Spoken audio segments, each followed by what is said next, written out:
Good morning, and welcome to the original Loretta Brown Show, radio to open the heart, heal the soul, and awaken the consciousness. I know, it's got to be a song. I do it every week, Benny. I can't help it. There's something in it. That's fine. You're just musically inclined. I am. Yeah, totally. Yeah. Anyway, I have a great show for you today. You're going to be glad you tuned in. And for those on the YouTube, hi, YouTube people. And my guest already got me crying. So if we cry, we just do it together. And that's what we do. It's part of the beauty. Yeah. So I am the owner of Reiki Oasis, located right here in the greater Seattle area. Wow. For the last 27 years. And I'm still around. And wow, we're going to have beautiful weather today, Benny. Yep. Yes, we are for the next couple of days. Looking forward to it. And you can kind of like feel like the Christmas starting like just around the corner here for the fall. You know, it's kind of interesting because for those of you that, you know, are paying attention, I've got my daughter visiting me from Hawaii. So aloha. And she showed up and it rained. We welcomed her with open arms and open skies. She said Seattle's just letting me know that I love where I live, right? Yeah, it's pretty funny. So anyway, she's enjoying it here. But yeah, it was like the weather changed overnight. So yeah, crisp, nice. Enjoy it out there. I think school is starting back up and people have all kinds of things going on.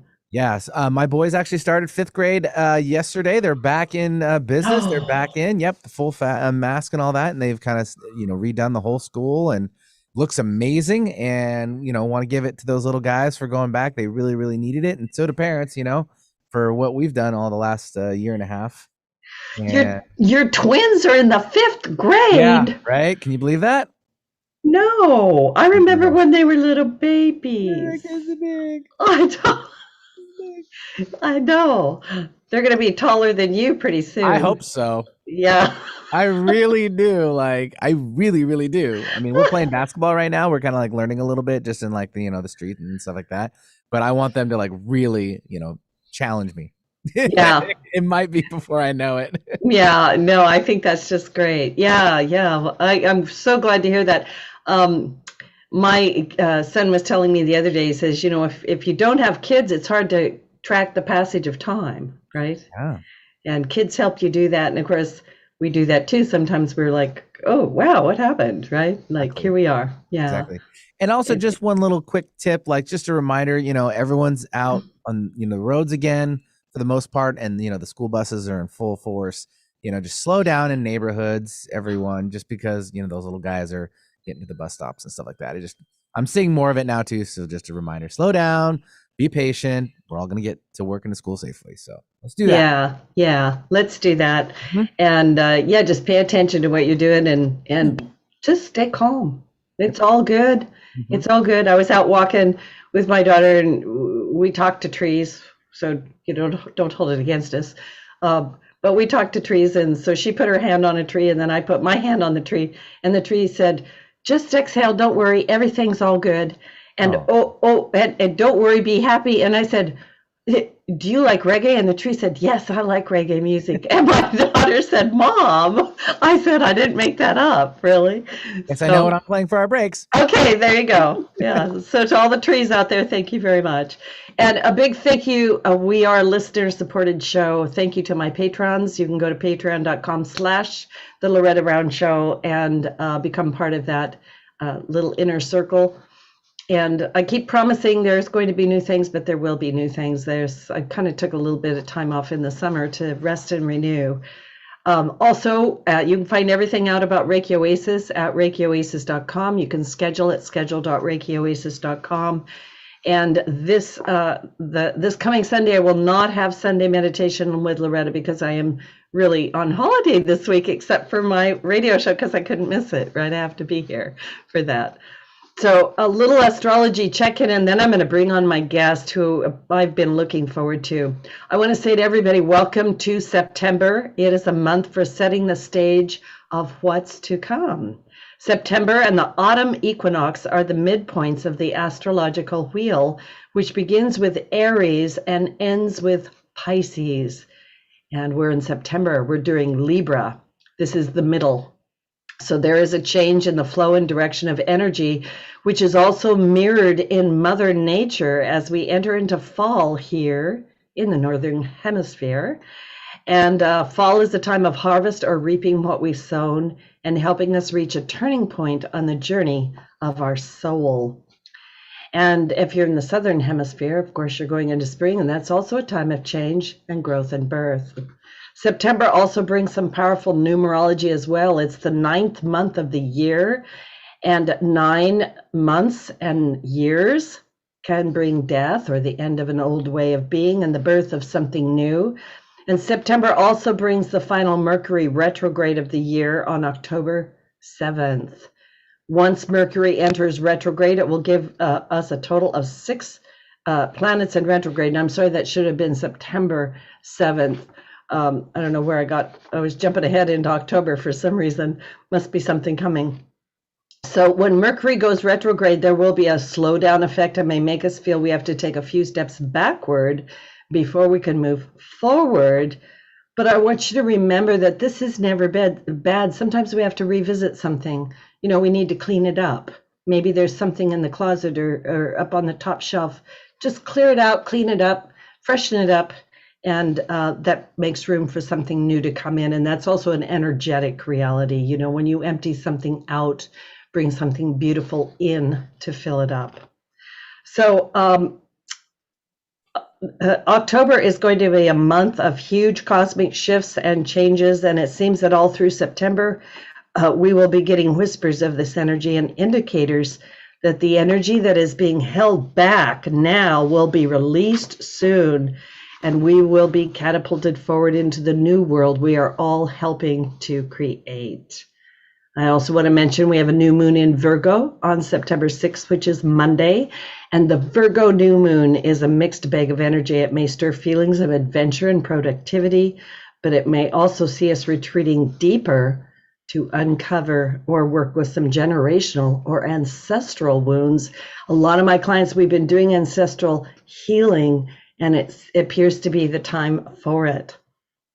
We also have the asteroid Nessus, which is known as the ancestral healer, and it is very active on this new moon, and we may find ourselves becoming more aware of a generational cycle or patterns from our childhood that we no longer need to carry.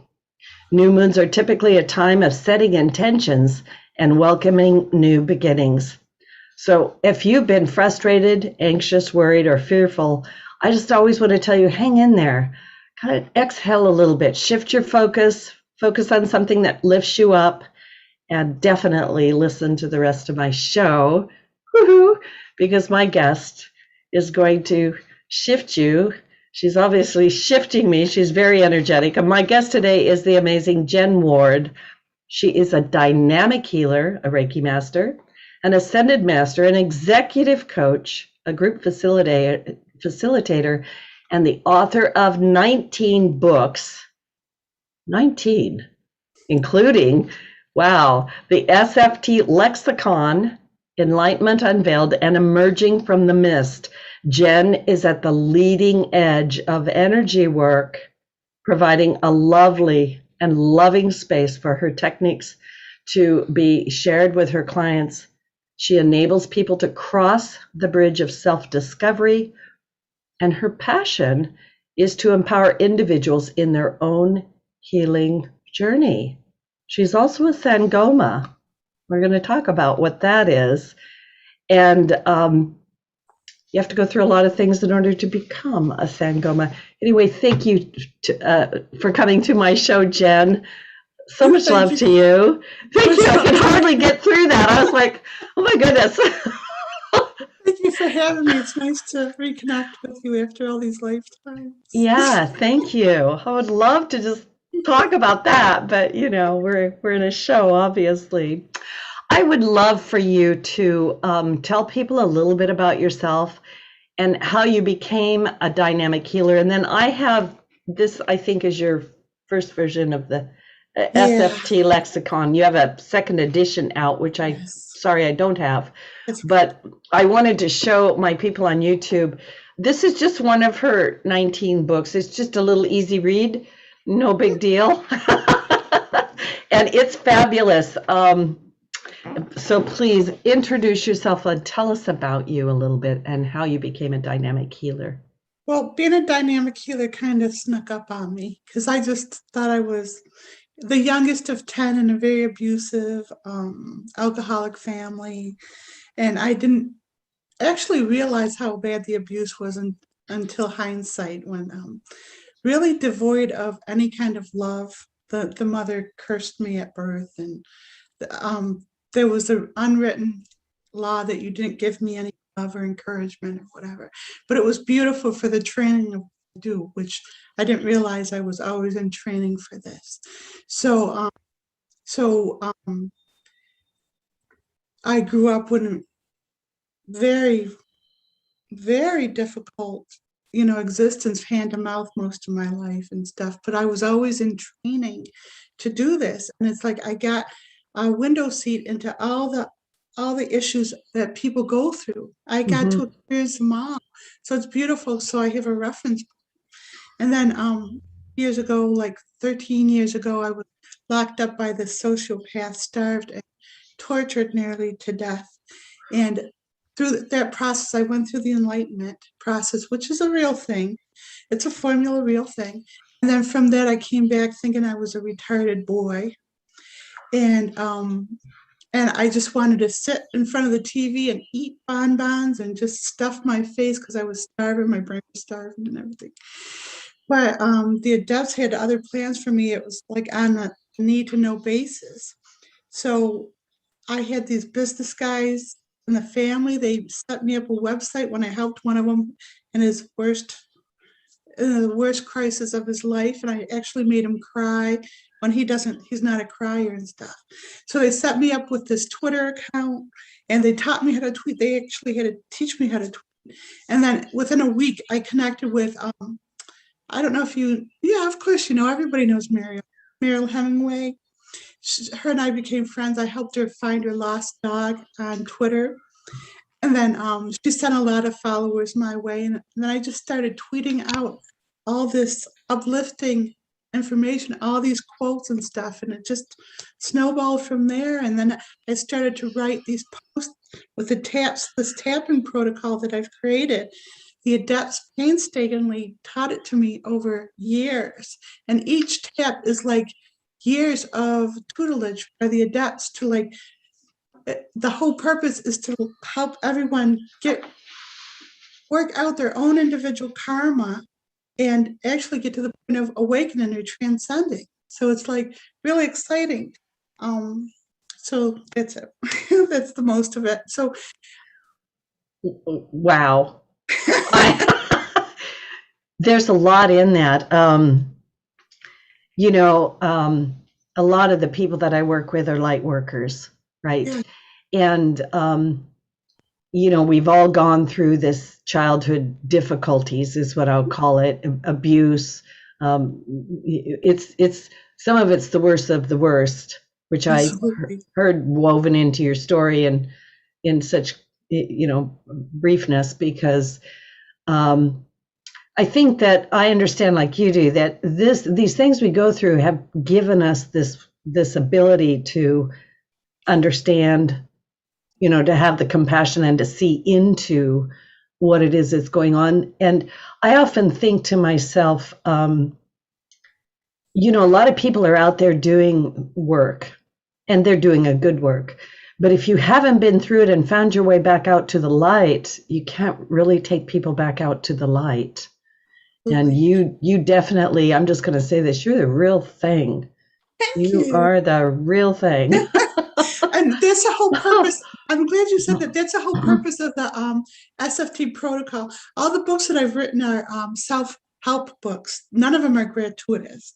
And so what they do is the person who is captured in that between stage, it helps them get out on their own because they don't trust and they don't know who to trust anymore. Yeah. They've been lied to and energetically raped.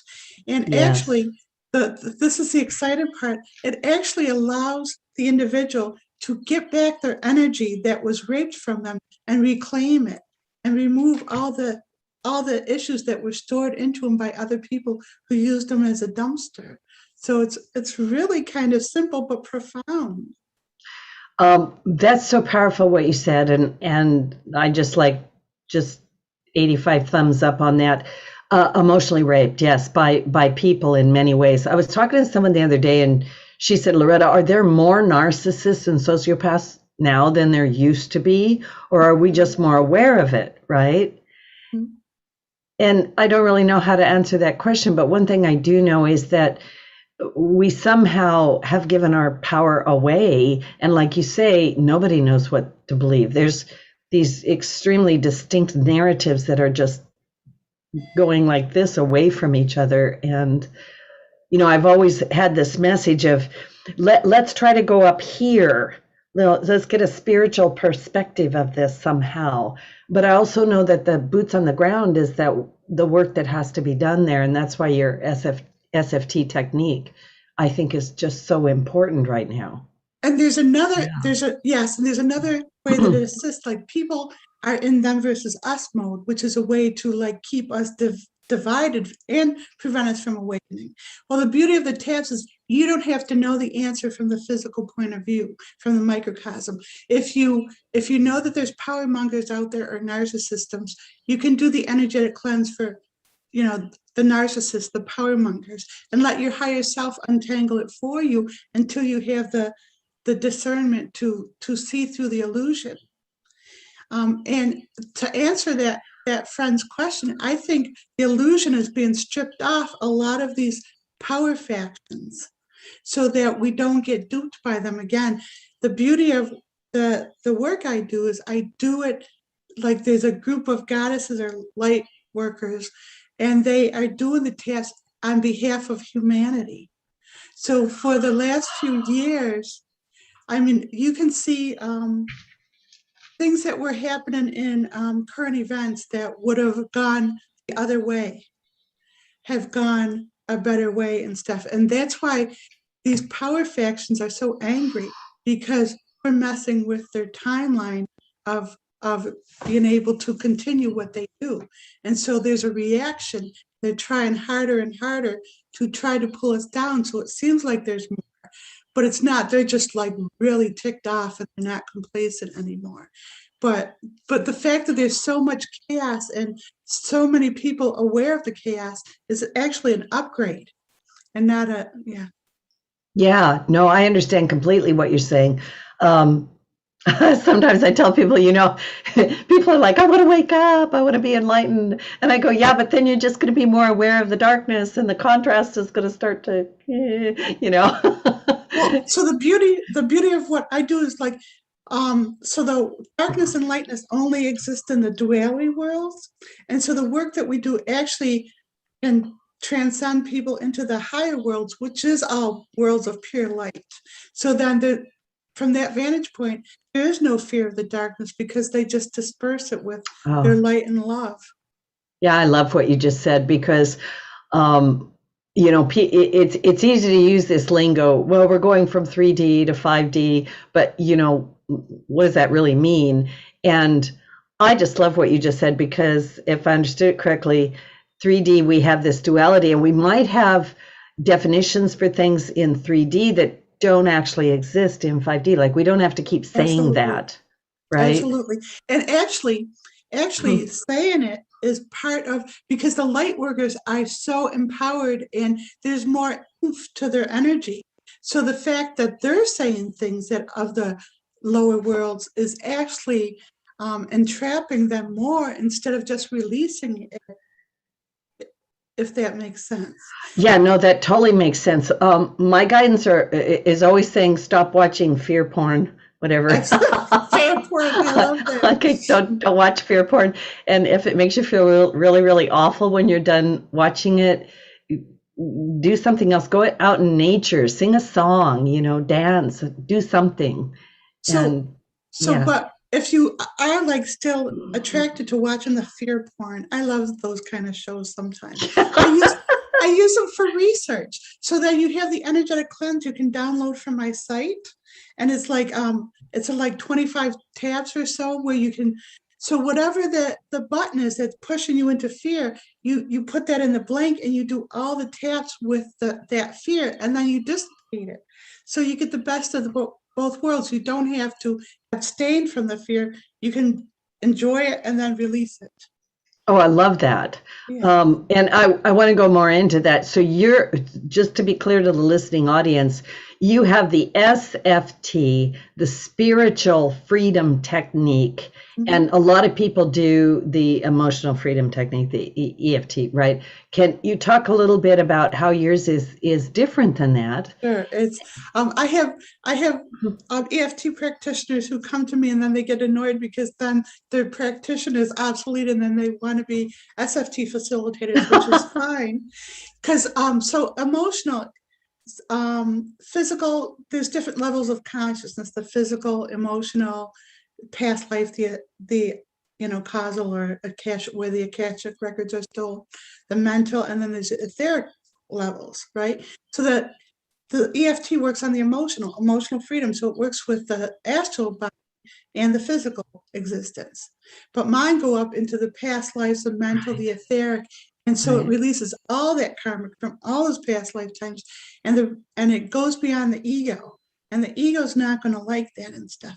And the other difference is there's a lot of different tapping points on the EFT. Mine is very simple. It's just 3 on the head, once on the chest, once on the abdomen, because I'm actually facilitating long distance with everyone out there who's doing the taps. The adepts told me once, if you can help one person, you can help 7 billion. So they just like expand, and I've been working for all these years to expand my energy to incorporate the earth. I wear a little earth, and I've ascribed that to my parasympathetic nervous system. Just like walking, it becomes automatic. So when people reach out to me and they say, "Can you just do a healing?" and I have this technique of finding lost pets. So all I do is knock them out of primal mode, and then they remember that they're pets and they go right home. So I'm doing that all the time with people's pets and stuff, but it's just automatic. It's not effort at this point. I love that. Yeah, if you can heal one person, you could do 7 billion. Right. Right? I'm thinking about let the force be with you, like, Absolutely. right? If you can levitate a penny, you can levitate a house, right? Well, I can't levitate this. Well, maybe it doesn't matter right now, right? Maybe later. But yeah, what you're saying is really powerful. I want to point this out too. When people do your SFT technique, it's done, right? Yeah. Like they don't have to keep doing it over and over. So the beauty of this is, that the metaphysical concept that everything's happening at the same time. So when you do the taps and you say the phrase, the adepts were very adamant about this, in all moments. So when you're doing the taps for the present moment, you're actually releasing all, say you're doing it for fear, you're releasing all the fear in the past, the future, and all different dimensions and realities. And what you're doing is you're taking all that energy that was depleted from you from the present existence, and you're getting it back. And so what you're doing is getting more and more energy into the moment, and that's what mastership. That's what an adept is. There's no peripheral energy. It's all dedicated to the moment. And with that, you get awareness from your different levels of consciousness. So you have an astral body and a body for each one of those. So when you empower that energy in the mental body, the causal body, the astral body, you're able to see those things from your physical eyes, hear those things from your physical ears. That's why I'm like so attuned and stuff, because I'm tapping into those other bodies. And you can actually tap into direct knowingness, which is like you just ask a question, any question, and you get the answer from your higher self. I love that. I want to do all that. Yeah, it's wonderful. You will take to it like a duck on water. Yeah, I want to do all that. I watched a couple of your YouTubes and was doing the tapping along with what was on there. And I'm just telling the listeners, you need to get tuned into Jen Ward like now. You just need to do it now. And you have a lot of free things out there, and then you have all these wonderful books. But this SFT lexicon, this is, I don't have words for this. I So, literally don't have words for it. Yeah. so what's amazing is that's the first edition, and the second. Addiction, I think, is I the right know. phrase. Every Lisa's Right? addictions. There's a chapter on Yeah, that. yeah, there is. Yeah. But so my fiance, my soulmate, I found my soulmate. He's actually on the very opposite side of the world from me. I'm in Rochester, New York. He's in Melbourne, or now Wodonga, New York, Wodonga, Australia. And we're actually, if you dug down the earth, we would meet in the middle and stuff. So he's my counterpart. He does for business what I do for individuals, and he's a genius. And so he always got frustrated with reading spiritual works, and they were kind of like ambiguous, and he couldn't grab them and stuff. So he actually, it's funny, when he read my writing, I was waiting for him to love it, and he goes, "You write like English is your second language." But he's very articulate. No, he's very honest. I love his Sure. honesty. Yes, I understand.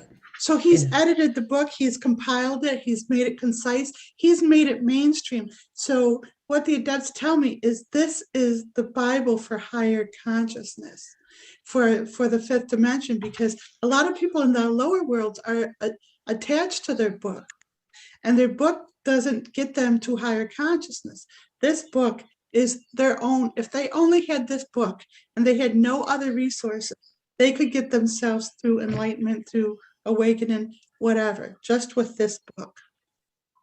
Yes. I'm just saying yes to that. Thank you. That defined it. I was like, yes. I was like, if the house is burning, I'm grabbing my lexicon and running, right? Thank you for that. I really, truly mean it. I'm joking around, but I truly, truly mean it. Thank you. Yeah, this is Loretta Brown. My guest today is Jen Ward. She's amazing. I don't even have words for you, Jen, other than you're amazing, and I just so love you. And I love want you to, too. yeah, and I want to take a break, Betty, because I have to go blow my nose. So we'll take a break and we'll come back. But when we get back, don't go away, because when we get back, we're going to get a little bit deeper into this, and I'm going to ask Jen some really great questions, and I don't know, maybe she'll demonstrate her wonderfulness on the show. All right, let's take a little station break. All right, all clear. Still live on YouTube, by the way. We're live on YouTube. Oh, that's awesome. Oh wow, I need to make a session with you, because I'm just like trying to hold it together. You will love it. You will love it. Yeah, no, I'm serious about it. I'm like, wow. I know you want me to release now, and I'm trying not to make my noises and stuff. I convert the stagnant energy into sound and just dissipate it. So that when I make these noises, I'm just releasing your. I know you're chomping at the bit energetically.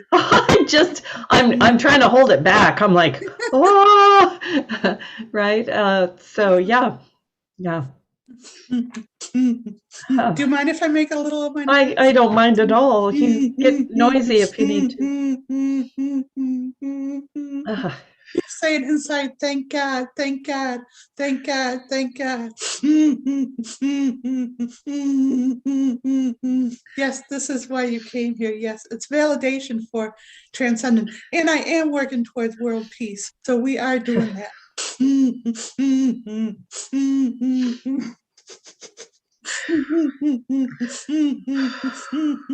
You're telling me about this great loss that you've had, this very great loss. And I understand, but that love is still there, and you visit.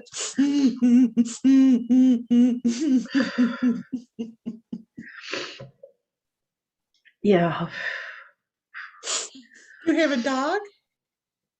Not anymore. Yeah, that's the dog. Your dog is there. Do you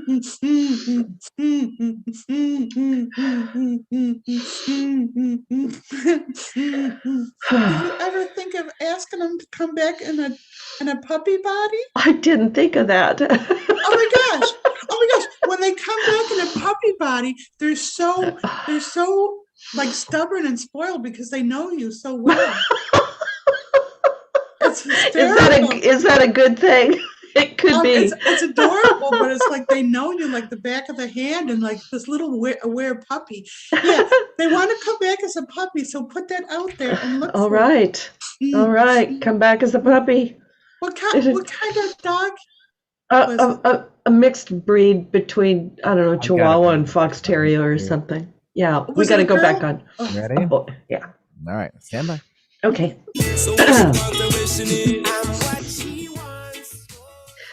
Welcome back to the original Loretta Brown Show. My guest today is the amazing Jen Ward. You can find out more about me at ReikiOasis.com. And you can find out about Jen at Jenuine Healing. I love that so much. My daughter's name is Jen, by the way. So Awesome. I know, so it's fun.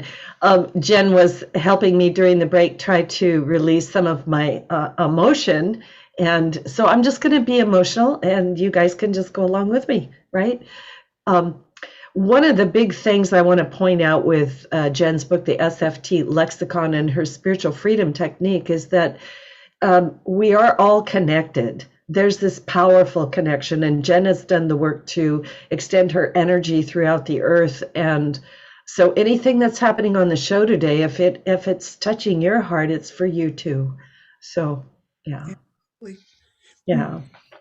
The thing about being connected to the collective is like a lot of people in the third dimension or the lower, they think like mine. Why do I care about them? It doesn't matter. But in the collective, we're collected in the suffering. So I can feel the suffering of it's excruciating.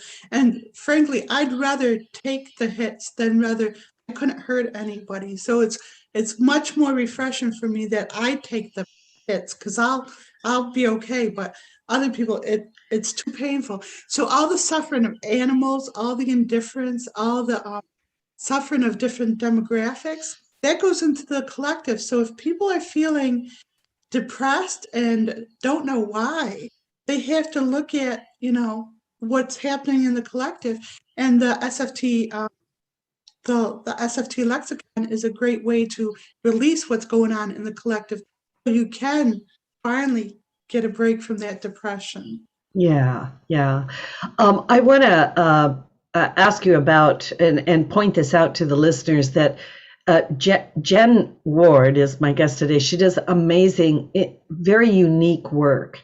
And when you work with people, you have them tapping, but you're also making sounds. Mm-hmm. And I'm not bothered by that at all. I just want you to explain it to people so that people understand what's happening when you're doing that. So the making the sounds actually came through osmosis. I didn't try to make the sounds, but I was told way back that that's how the Sangoma work. They channel sounds, and they're actually channeling their ancestors to do healing and stuff. But what the sounds are actually doing, and a Sangoma and shaman can move energy. And so what I teach in the book is how to teach the individual how to move energy out of themselves, stagnant energy out of themselves, and good energy into themselves. But when I make the noises, I'm doing, dissipating the pain, whatever level it is, emotional, physical, mental, and I'm turning it into sound. And then it just dissipates. And so a lot of times when I'm making the noises, people will say, it sounds just like me when I'm crying, yes, or when I went through labor or whatever. So I couldn't possibly know that. And I can't make them if there's nothing to release. I can't mock them. It's just too difficult. Yeah, and for those of you that were on YouTube during the break, because you were hearing Jen work with me a little bit, I want people to know I could feel that as she was releasing through the sound. I could feel it in me. Yeah, Yeah. that's it. That's the Mhm. exciting thing. The last session I just recorded yesterday on my Genuine Healing YouTube channel was a gentleman who was very sensitive, and when I released for him, he could feel the energy. And by the way, do you see the light strobing for you? Mm, mm, mm, mm. I'm I not. do. I'm not in the direct sunlight. The sun isn't over here. And I have big trees shading my home. So, oh, sorry. So yeah. So when you feel the cause and effect of it, and I can tell you where in the body it's releasing. Sometimes I go, do you feel it open up in your legs? Do you feel the energy in your hands? So there's actually, when people do private sessions, something dynamic is actually happening where, obviously, you know what Reiki attunements are and stuff. So what's been happening with the clients who are ready for it, they get some kind of attunement, a genuine healing attunement, just by taking the initiative and stuff. And then I can feel their energy turn on even more so. So it's really empowering for the world. The more healers, the more aware beings are in there, the more it makes it easier for the rest of the individuals to get over their stuff and to transcend. Yeah, yeah, because I do believe that each person that does the work for themselves is doing it for everybody at some level, right? Yes. And then there's those Mhm. who are like, they won't do it for themselves, but they're able to do it for, and the opposite works. So people who won't do it for themselves, if you do it for everyone else, you get the healing as well. So it works in reverse. Yeah, I'm hearing what you're saying. Do you have an example of some actual benefit that someone has gotten Yeah, from doing your technique? Yeah, tons of them and stuff. Right yeah. now, I've done people with like traumatic brain injuries and stroke victims who are actually feeling, because I'm a medical intuitive as well, so I can see where it is. And what's cool, I can see physically where the blockage is, and then I can go into their past lifetime ancestral thing or past life Akashic records and see what the cause was, so we can break it down. And that's what I have in the book, is everything I've done like that. But a client, a few, she had all these fibroid tumors growing in her and they weren't there because we had been doing the work, and they just came. They were really small ones. And so I did a session with her, an emergency session, and what came up was she had this friend who was dumping on her. And I go, why are you allowing her to dump on you? She goes, well, I'm her only friend. And I go, no, she's stroking your ego. You know how it works. They stroke your Yes. ego to get you like to comply, and then she just shoved all her stuff. So we did the energetic cleanse with her and that friend. I dissipated all that stuff, and she went back, and the MRI was clean. It wasn't Wow. there. And there was another client who came because her grandchildren had lead poisoning, and she felt really guilty because they rented from her. So it meant that she was, causing it. So we went into the Akashic record, or the ancestral imprint, whatever you called it, and it was during the immigration during the 20s, when all these immigrations would come in. They were their tenants. The daughter and the children were her tenants back then, and they evicted them and they died. So we repaired the Akashic records for them. We actually can release them. They're called engrams, and we have a tab to release those engrams. And so when we released those engrams, she got back to me in like a month, and said her grandchildren got retested, and their lead levels were in normal range. Oh my. So engrams are for the ancestral healing? Yes, And if I understood you correctly, that's in the Akashic records? Those are in yes. okay. Yes. Yeah. So when people have dreams and they see like a lot of photographs, or they see a card catalog in the library, or they see a museum, that tells them they're on the causal plane, and that tells them that they're looking into their past records, their ancestral records. Wow. So can anyone access the Akasha? Or Yeah, absolutely. oh, okay. Absolutely. Yeah. They're Yeah. probably doing it and they don't even realize it, because everything we are is a compilation of our Akashic records. So the only thing preventing us at looking at ourselves that way is the belief that we can't. So you release the belief that you can't, and then there's no limits to what you can do. Wow, I have so many questions for you. I'm like, so I want to bring this out because I'm fascinated by this past life stuff.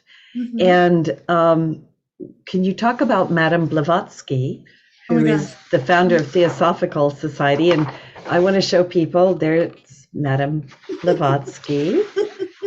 She's so tired. And here's a composite of Jen and Madame Blavatsky. She does look tired, doesn't she? She's real poor thing. Anyway, please talk about Madame Blavatsky. Yeah. Well, when I was younger, before I went to enlightenment and I met up with the sociopath, I was told by my inner guidance that I was her.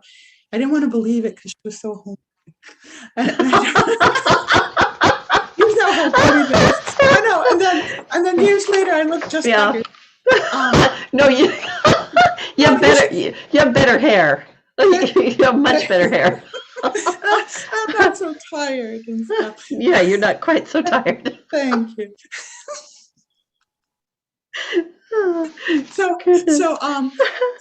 So I held up a book of hers next to, and it's a profile picture. I forget which one. And I went like this, and my cousin, his jaw dropped, and it was exactly like profile and stuff. And I could see it and stuff. And so I reached out at that time to a psychic that I knew, and I asked him, okay, I don't want to get like all like, inflated and stuff, but I'm told that I'm Madame Blavatsky. And he tuned in, and he found a quote by her mother, Madame Blavatsky's mother, in that lifetime. And she goes, oh, poor Helena, she's got to deal with such a horrible life. I don't even want to, I feel so bad for her.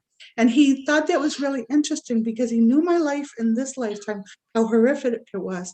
But in that lifetime, she was entitled. So the mother knew about the future lifetime, this lifetime, and what she'd have to do with.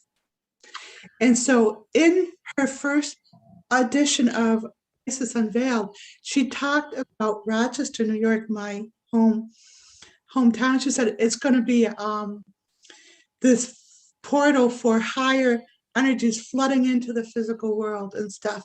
And she called what we do, she didn't talk about tapping, but she mentioned rapping a lot. Oh. And what's really interesting is she left breadcrumbs for me because she was really fascinated with Wodonga. I mean, with Australia, excuse me. And Wodonga is where we live. And so she was saying how Australia was the site of Lemuria, which doesn't make sense to a lot of people. But then someone channeled and said there's going to be a Lemuria too. And so it's like, yeah, that's what we're doing here, is we're reestablishing a spiritual city like Shambhala or something like that, that's going to help pull consciousness to the fifth dimension. And if I was bullshitting, you would be able to tell. So I'm not bullshitting about this. I do. Yeah. I can feel the smoothness of the truth, which is an odd way for me to say it, but I'm like, oh, that's true. Yeah. Yeah. So the adults are trying to get me over to meet with Marvin, who is my soulmate. And when we come together, it's a polarization it's a higher consciousness of the male, female energies. And so part of the higher consciousness is serving with the soulmate. And then with that soulmate connection, more of consciousness is able to expound because we complete each other in such an incredible way. Have you watched Jen and her jammies? Yes. I adore Jen in her jammies. I wanted to ask you about it. Like, I turned it on and I went, oh my God. Mm-hmm. So the dichotomy, the difference between me and Marvin is so humorous. I didn't even understand. I thought I was mainstream. And Marvin kept telling me, no, you're not mainstream.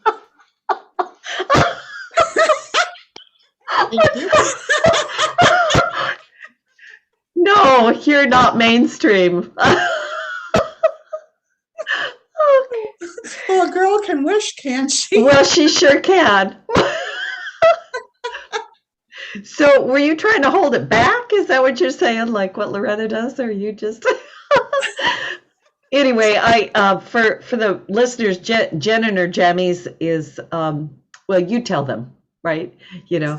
Okay, so it was a dream of so when I first met Marvin just a year ago, he said, "No, I don't want to be on social media. I don't want to be seen. I have to be private and stuff." And he found me. He said exactly what you said, that I'm the real deal.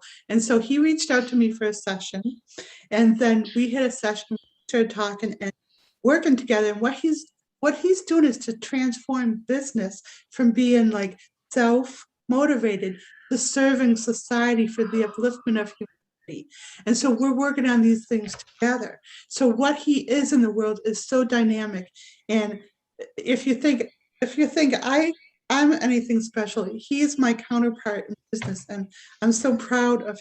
So I've been doing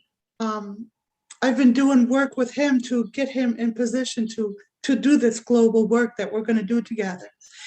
But he comes across as a straight-laced, very articulate, very polished, handsome, suave man. And I'm a goofball. I'm in my pajamas, and I got my anatomy. It's part of what I teach people is how to like keep that childlike wonder and tap into the imagination and everything. And that the atoms of your teddy bear are made of living atoms.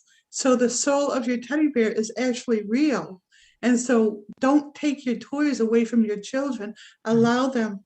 We actually have a Facebook page called Real Men Love Their Plushies.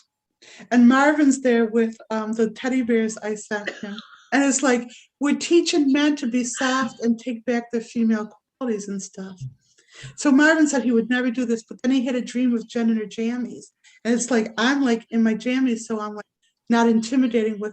And usually when you see a man and a woman together, the woman's sitting and talking to the man at his feet and everything. Yes. But this is totally opposite, because besides the pilot, the first taping, he says, "So Jen, what do you think?"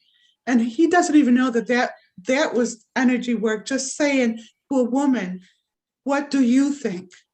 And all of that is shifting consciousness and seeding the vibration with respect for women, and we respect each other incredibly, and it's just funny. It's just funny.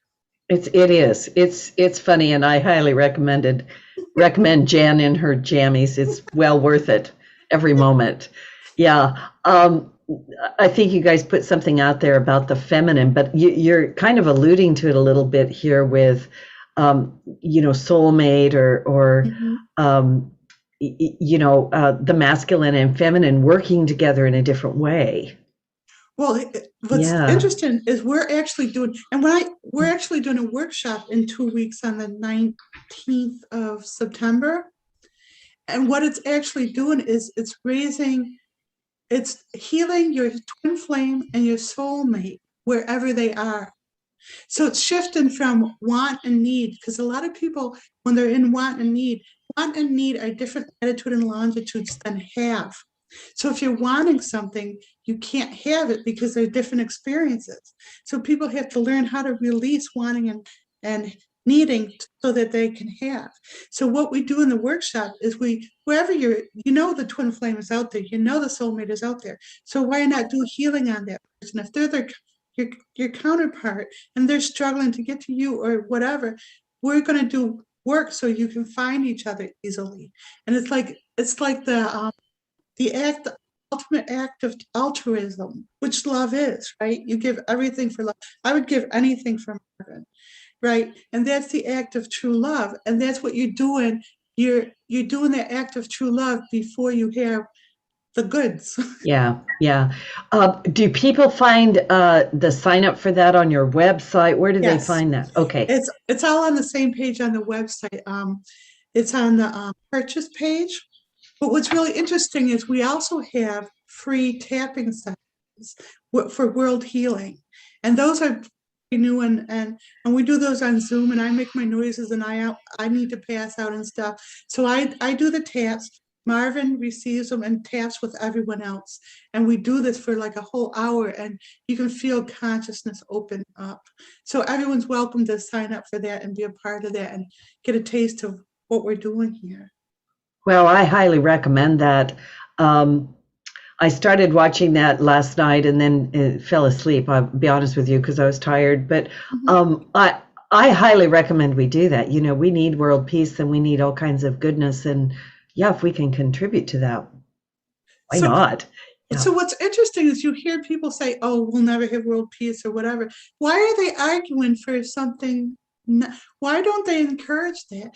And what the adepts told me years ago is the reason people don't believe in world peace is they attribute it to communism, socialism, because they think it's a stagnant state of consciousness, but it's not. World peace is everyone living their purpose and so enthralled in what they do and what they love that they have no extra energy to bite on people, judge people, take from people. They're too busy loving what they do. That's world peace. Yeah. I wish we had enough time. I don't know if we have enough time to do one little thing for the world. Can we do that? So I'll give you something to say. Okay. And the listeners, you say it 3 times, we'll tap on the top of your head. You might want to write it down because when I do this with the interviewers, they can't do it right. And then they're like, and that's part of the ego blocking them. And then they feel stupid and they want to edit it out. But it's just part of it. 3 times on the head, once on the chest, and once on the abdomen. Okay. We dissipate all psychic energy of fear in all moments.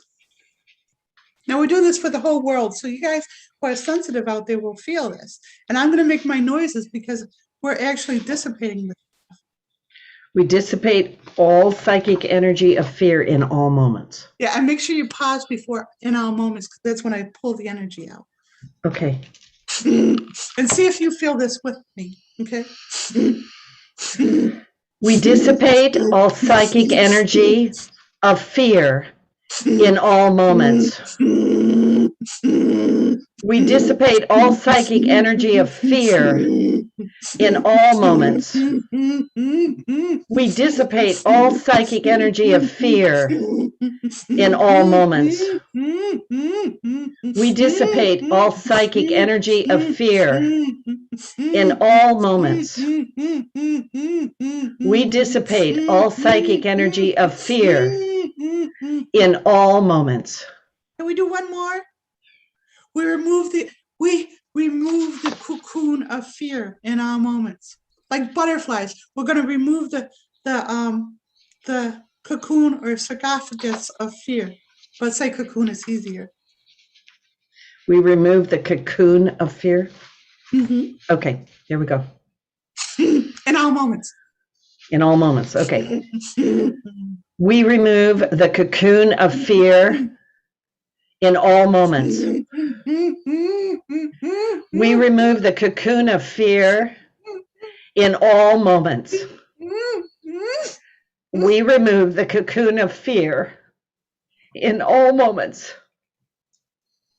We remove the cocoon of fear in all moments. We remove the cocoon of fear in all moments.